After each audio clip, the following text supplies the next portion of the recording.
Vada curry వండుతున్నాను. పచ్చిమిర్చి, అల్లం, నానబెట్టిన పచ్చిశనగపప్పు,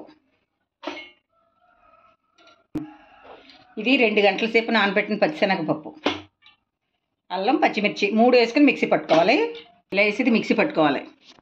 పచ్చిమిర్చి, అల్లం, పచ్చిశనగపప్పు మిక్సీ పట్టుకోవాలి. సాల్ట్,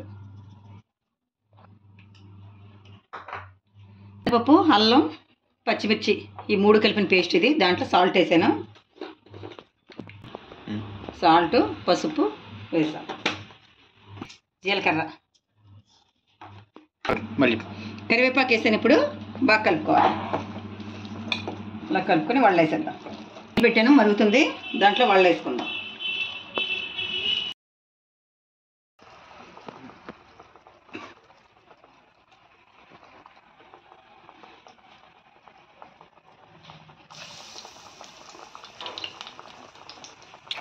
ఇలా వేగిపోయినాయి.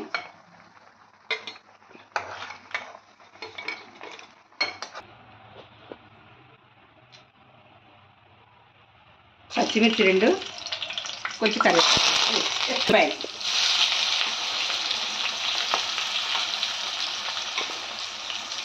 వేస్తే వేసేసి సాల్ట్ వేసి ఒకసారి బాగా కలిసి మూత పెట్టేయాలి.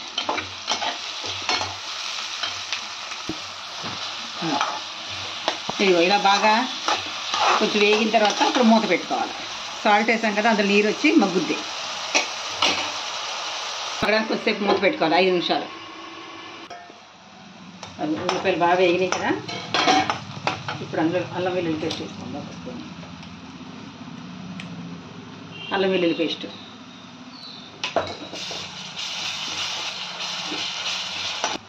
పసుపు,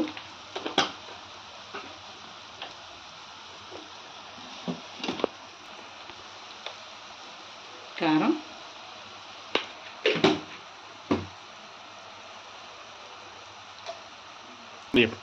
గరం మసాలా పొడి, పసుపు, కారం, గరం మసాలా పొడి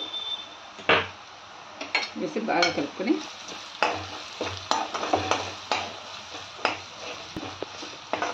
ఇలా వేగిన తర్వాత బాగా వేగింది కదా, ఇప్పుడు అల్లం పట్టాను కదా ఆ మిక్సీ జార్లో నీళ్ళు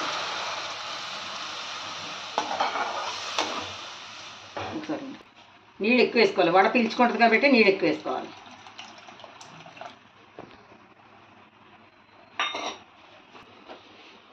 అలా మరుగుతున్నప్పుడు వడలు వేసేయాలి.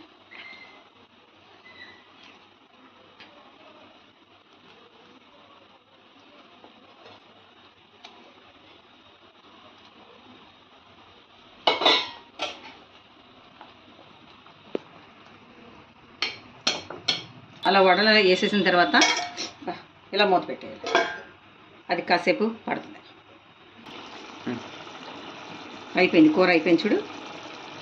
అలా ఉడికిపోయిన తర్వాత దించేసుకోవాలి. స్టవ్ ఆఫ్ చేసేస్తాను.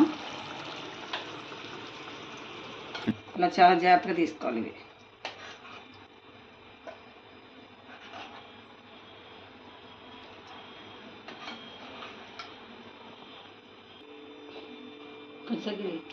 రెడీ, వడ కర్రీ రెడీ అయిపోయింది.